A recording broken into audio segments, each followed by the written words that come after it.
Okay, so for lecture 20 we're going to talk about total internal reflection. And so this is an interesting aspect of refraction. So in the previous examples we've always considered going from some material N1 to N2, which is greater than N1, meaning the speed of light is slower in this material, right? And we've come in with an angle of incidence, theta I, and we've had refraction inside the material, and so I'll call this theta R for refraction.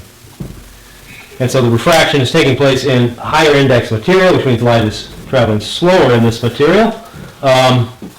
And the result, the general idea that you see is that when light refracts in a higher index material, the ray will bend towards the normal, right? So if I make this an even higher index of refraction, it'll bend more towards the normal. And in your homework, I think you saw some examples of that when you looked at how much it bent upon refracting into glass and then also in diamond, right?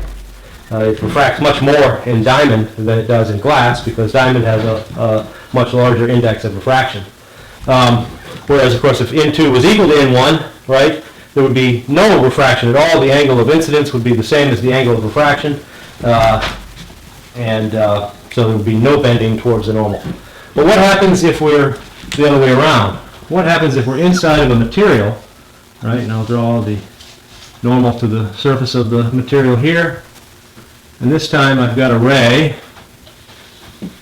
that's coming from the higher index material. All right, so this could be glass, for example, and this could be air. So we've somehow transmitted some light through the glass or from the glass, and it's going to reach this glass-air interface. What's it going to do?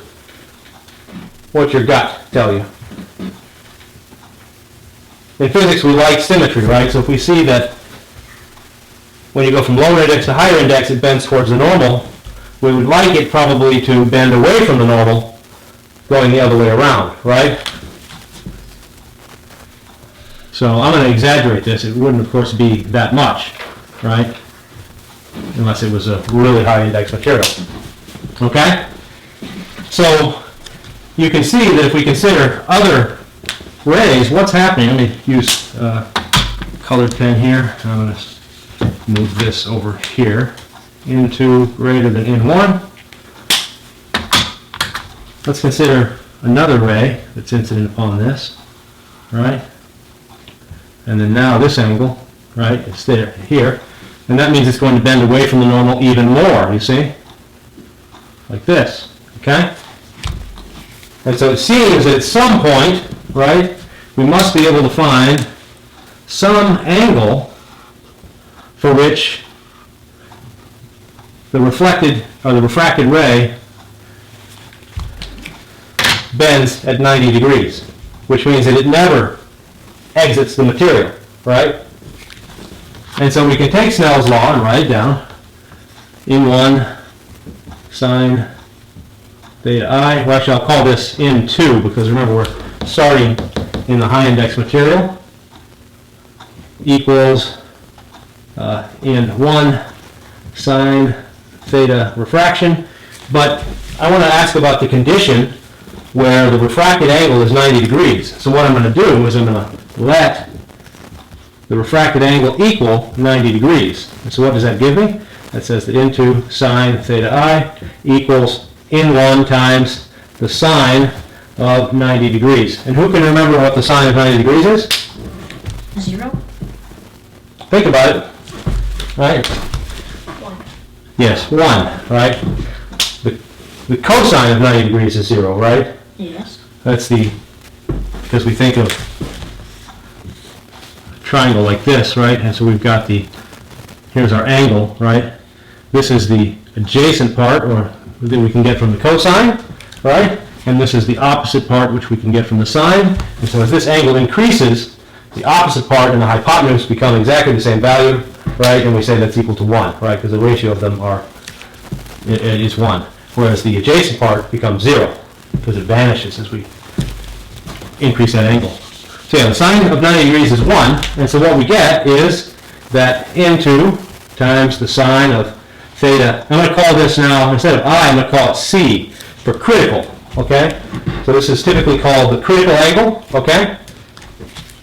And this will be equal to N1, which means that the critical angle is equal to the ratio of the indices, okay? And then, of course, you can solve for that angle by using the arc sine or inverse sine of N1 over N2. So let's just calculate a critical angle. Let's just say, let's do 2. Right, so let's do theta C in glass, maybe. And let's also do theta C in water. Okay? So this would be equal to the inverse sine, right? Remember, N1 is the medium, that's air, right? So really I could call that 1 over. So that's 1 over the index of glass, which is 1.52? I think it's 52. 1.52. And then for water, it's going to be the inverse sine of 1 over 1.33. So what are these equal to? Let's get out the calculator. And we'll take the inverse sine of 1 over 1.52. That is 41 degrees. So 41 degrees. And for water, it's going to be 1 over 1.33. 48, well, it rounds up to 49 degrees. 49 degrees. So what does that mean? All right, let's think about that for a second. Let's imagine that we're in a swimming pool, okay? And we're lying at the bottom of the swimming pool. Now, don't go and do this in real life, you might drown. But if you were, let's say it's a really big swimming pool, okay? And we're looking up, right? And we can see the sky. Let's assume that the water is nice and flat, right? It hasn't been, the surface of the water has not been disturbed, okay? Right?